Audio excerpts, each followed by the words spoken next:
So as I told you before, today I'll be telling you about how depression affected me.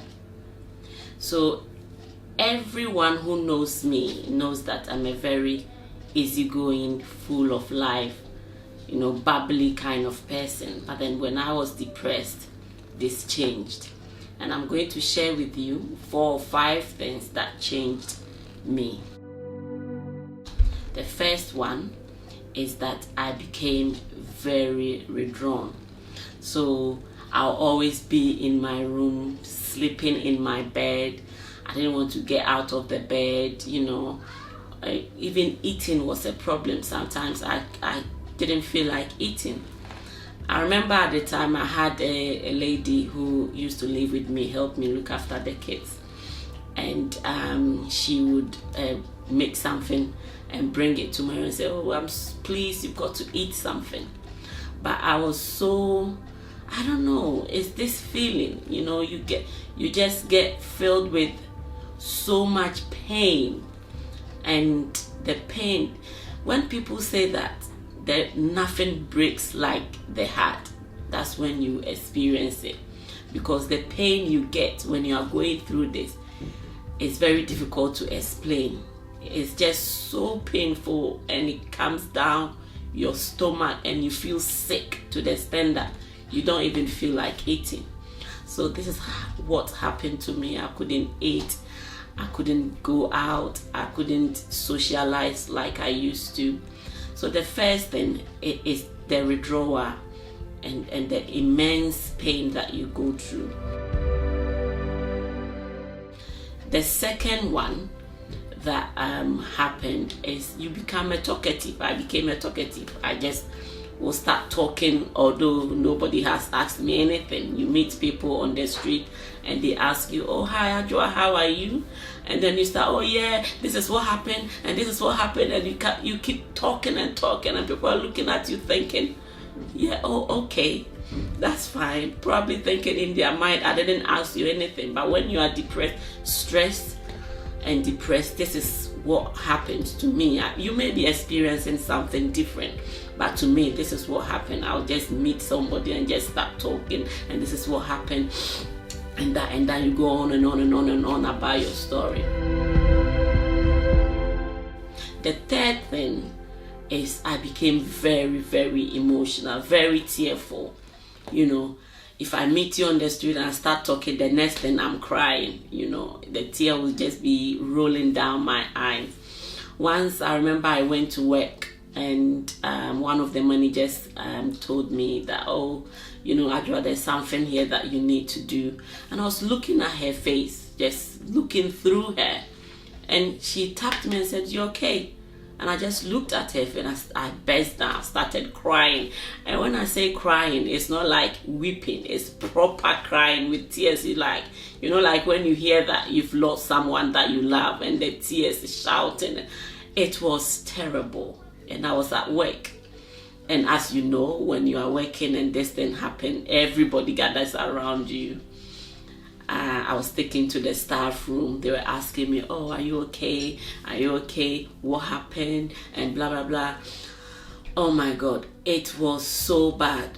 But I learned something that day. After everybody had spoken to me and left me in the staff room alone, one of my colleagues came to me and she said to me, "Look, I can feel your pain, I know what you're going through. I've been there, and I was able to get out of it. So you can get out of it. But what I would advise you is that thing that you are holding on so tight, that is making you break like this, you've got to open your arms and let it go, because otherwise it will break you." So she told me that, and luckily for me, I had a very good contract. So at the time, I was able to take time off work because I wasn't coping, meaning that the depression affected my work as well. But luckily, I was able to take time off to sort myself out before I went back to work. So if you are experiencing these things, then you know that this could be extreme stress or depression. The other thing that happened to me was that I became very moody. Someone who I'm very easygoing, nice companion. People like to talk to me. Now I became moody. You can't talk to me. And who suffered the most? I think were my children, because I was so moody that when you come back from school and you want to talk to your mommy, as children would love to do, and I'm screaming. I was always screaming, always shouting. You get filled with anger and bitterness, whatever that puts you to that state of severe stress and depression. It gets you so angry, and so you become so upset about everything, and people around you suffer. I don't want to go into details a lot about how it affected my children, because I'll do a separate section on that. So these are the things that happened to me while I was going through depression. So basically what happens is that the light in your eyes just switches off when you are depressed. Like some people can go on their day-to-day activities when they are depressed, and people may not even recognize. But if someone knows, for me, people that knew me very well could tell that there was something wrong with me. Because I remember I met a lady on the bus once, and she looked at me. I was so desperately trying to hide myself, and I'm making myself busy on my phone. But then she came to me, tapped me and said, are you okay? And I said, oh yeah, I'm okay. And she said, no, the light in your eyes is off. And in Tree, they say it like, what sorry would do ya so?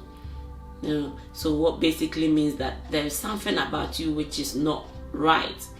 And it's only people that know you very well that can pick that up, because you tend to try and bury the feelings that you are going through deep within and just get on with your life. But then people close to you can tell that something is not right. And when they come to you and tell you, you try not to get offended about it, and listen to what they have to tell you and take steps to try and heal yourself, which is what I did. The next thing that happened to me is that I became very vulnerable. Very, very vulnerable. When you get to this depression, you lack your confidence, and that means you become vulnerable. And therefore, if you are not lucky, people can take advantage of you in so many ways. If it's at work, people can take advantage of you by letting you do more than you're supposed to do, sending you on errands. If it's relationship, if you are not lucky, you get attracted to people who take advantage of you. So it's very, very important that you recognize that you are going through depression and stress, and that you make steps to get better.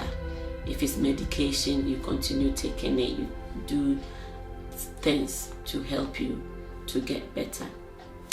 At this point, I would answer one or two questions that people have sent to me.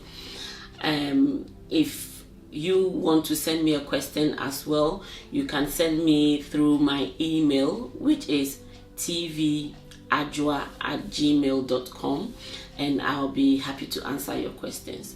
So just two questions I want to answer. Someone contacted me and said that, oh well, I'm in this situationship.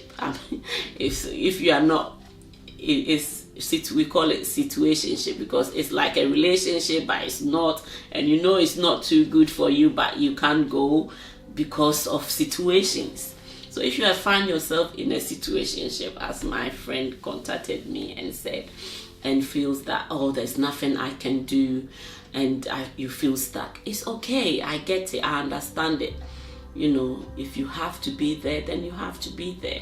So long as you are not being physically abused, and you have coped, you found a strategy to cope with the situation whereby it doesn't affect you mentally, that you can go to bed and actually sleep, then fine, it's okay. And what I want to say to you is that you need to think, you need to change the way you think. For example, you need to think that, you know, this life that we are living is consider it to be like a play on a theater stage, you know, where everybody has got a part to play in this art or this play called life. So try not to let the part that the next person playing affects you so much. I do hope that you understand me. So the life is a play.